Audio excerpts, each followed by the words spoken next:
Good afternoon, Frank. Hello, Professor. The past week, in fact, the last few weeks have been getting more and more complicated, so that we're beginning to wonder whether globalization is actually on pause.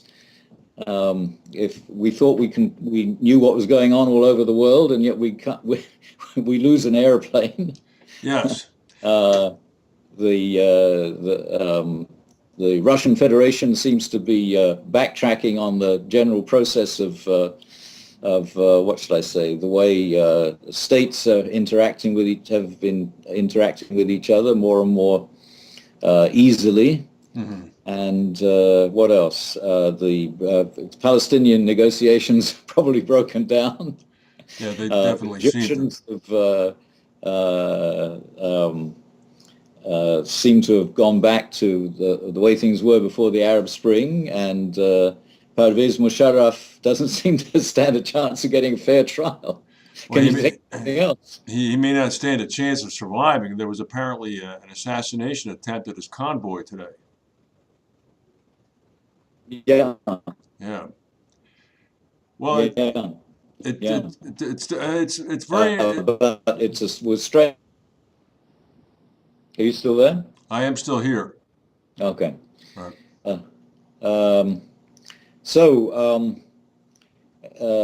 I think that as a result of all of these things, there's going to be a lot of rethinking. There's the news channels, especially the BBC, has been conducting some very interesting interviews with all sorts of people around all of these issues, which is what the media should do. So that's really quite encouraging, because I think that the media don't always do what one would like them to do. But there's obviously going to be a lot of rethinking about air traffic control, which apparently hasn't been keeping up with technological advances. Mm-hmm.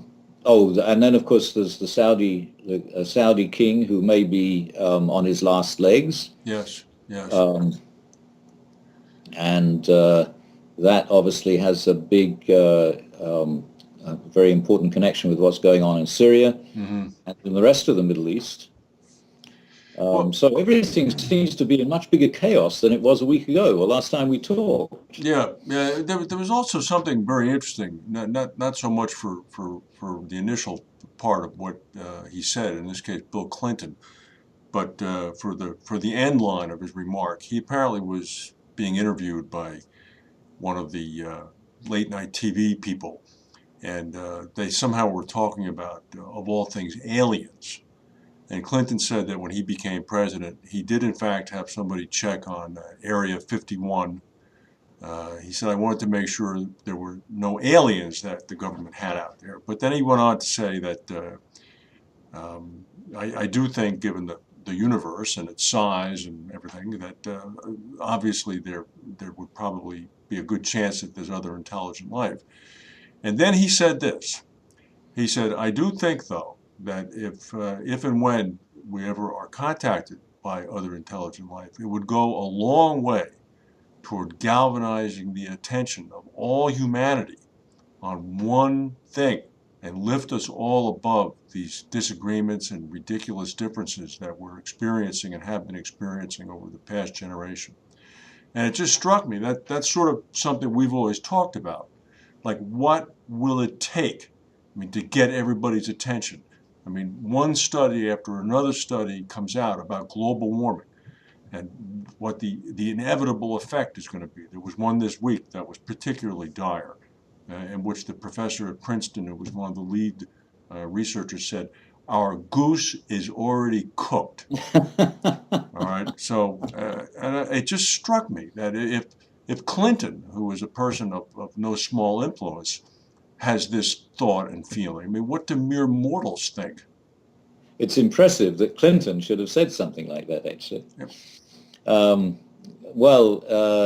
course, the one other thing that happened, and I'm not sure whether this was since we last talked or just before, is that this telescope we have close to the South Pole managed to pick up light from the first trillionth of a second after the Big Bang, which gives us what should I say, the longest time frame that we've ever had for thinking about how we got to where we are today, which is something that is becoming more and more interesting to everybody as we become more and more aware of the accelerating rate of change.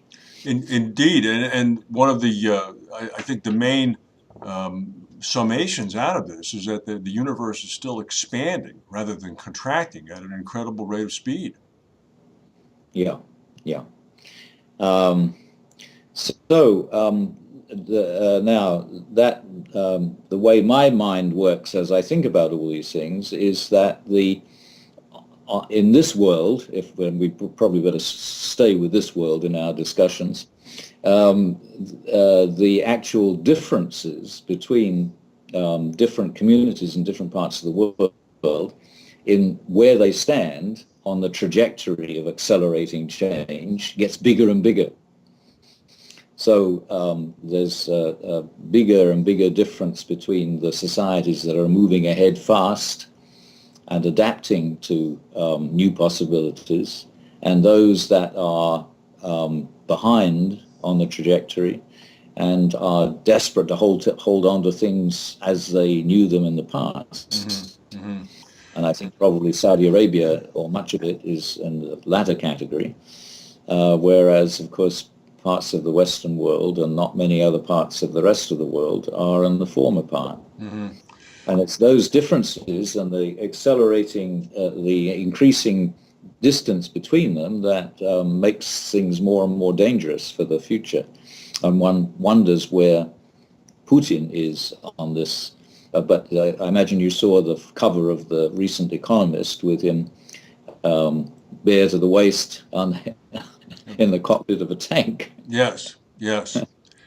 Well, I think that a lot of what he might be doing is, and you may have made this observation the last time, is being done for internal consumption, insofar as increasing his popularity among the Russian people. But I think from an economic point of view, he's heading toward a disaster. Well, the interesting question is that he seems to be concerned in ways that look illegitimate historically, Mm-hmm. about the reach of Russian influence. Mm-hmm. But that's a 20th century concern, because that's not the way influence is going to work in the future. No, you're exactly right, and he hasn't made the adjustment. And to be fair to him, I think a lot of people have not made that adjustment. No, that's All right, absolutely. and I think that as you made this observation before, the popular interpretation of what's gone on in the Ukraine is a small independent country taken over by big evil Russia. Mm-hmm. In this case, a part of the Ukraine. When in Mm-hmm. fact, as you've spoken of the past, I mean, these countries have been indivisible for almost since the beginning of recorded time, and it's only recently that they've been legally separate. So, but that's lost on people. That's not understood. I'm sorry, I'm going to have to answer Sure. them. Hello? Hello? Yes. Oh, wait a minute. Sorry, I can't talk to you right now. I thought it was my alarm company because there was a break-in. They thought there was a break-in my house. I'll call you back in a little while. Okay. Okay. Bye. Sorry, No, panicked. no problem. No problem. All right. So hold on a Uh, minute. Hold on a minute. uh, Yes. so, Go ahead, sorry. please. Continue what we were saying. Well, and there's another remark I'd like to make. This a little bit of a interjection. There was a book review in the Wall Street Journal late last week about a book that recently came out about, of all people, Michael Rockefeller, who, as you know, disappeared in 1962 somewhere in New Guinea. And Rockefeller was sort of an amateur anthropologist, dilettante in native art, and was there nominally working for the Rockefeller Museum, trying to collect pieces of native art. And anyway, this book very factually, very definitively lists the sad story of him being captured by cannibals and eaten by cannibals in 1962 in New Guinea, tracing it back to Dutch missionaries who are now retired to Holland, who were on the scene just a day after the feast and were left in no uncertain terms that they knew what had happened and that it, in fact, was a white man, and there were artifacts from Rockefeller, and it was proven beyond a doubt. And apparently the Rockefeller family has known this for some time, but has never wanted to release the information. But you know, it's funny, we keep talking about the divergency of societies today in the year 2014. I mean, let's not forget that in 1963, John Glenn was orbiting the Earth, and Michael Rockefeller was being cooked in a pot. That's So, really wonderful. I mean, That, it's uh, and that's going to become generally known now then? well, I'll send you the book review. Yeah, I mean, the book is available for purchase. I may actually buy it. Hmm. It's very interesting because it's a very good example of a problem that I think is going to be a much more general problem. And if you're an optimist like me, then you can expect that the number of advanced countries will always be ahead of the number of less advanced countries and will manage the problems that develop. Hmm.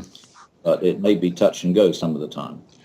It may be. I still continue to think that the Middle East and the whole Islamic world continues to present a set of challenges to the West that we just have not been able to unlock. And No, that's true, and it's because of the well. I'm not going to try and sum it up in a few words. It's much too complicated, and if I try to sum it up in a few words, I'll say things that could be, what should I say, not totally representative of the situation. mhm, But it's a problem that has historical reasons and local reasons as well. And it's very difficult to see how it can be changed quickly. But since the rate of change is continuing to increase, it may not take so long because obviously so much has changed in the Middle East in the last 3 years. mhm. The only problem is that at the moment it's impossible to see where it's leading. But at That's for least sure. Yeah. none of it is the Middle East is not yet on a new plateau, so the change is still in process. Hmm. What do you think is going on in Tehran these days? Well, I think there's a lot of internal disagreement, I mean, domestic disagreement about the advantages of the negotiations with America and the P5+1. Hmm. And I mean, obviously, everything has been complicated by the Iranians' nomination of, the person who took the hostages in 1979 Oh, for the yes. position of UN ambassador. Yes. Though, I mean, they've got a perfect right to do that. And the Iranians are, after all, talking to the Americans who conducted a coup in Iran in 1953. Right. Right. Right. So I don't know how that's going to sort itself out. But I think there's enough eagerness to get some sort of resolution. I think probably the majority of the people in foreign policy understand that Iran is a better diplomatic partner in the Middle East than the Saudis or the Gulf Emirates are, and that they need more than another partner besides just Israel. Hmm. And that Erdogan is not as promising as they at first may have thought he was. Hmm. Hmm. Well, now, is it this summer when the Israeli intelligence believes the Iranians will have crossed the red line on the nuclear development? I, isn't it this summer? there's been so many estimates at different times, and I forget which the latest one is. Mm-hmm. But I think yes. Well, that's coming up soon. Yeah. Yeah. So I mean, as soon as the dust settles on the Israeli and Palestinian discussion, or lack thereof, I mean, Netanyahu will start again on that, I'm sure. Yeah. Yeah. Yeah. I mean, you talk about throwing a monkey wrench into this discussion. Well, meanwhile, we're waiting for elections, the results of elections in Afghanistan on Saturday, Yes. in India not so long after that. Yes. So a lot of other things are going to change between now and the summer.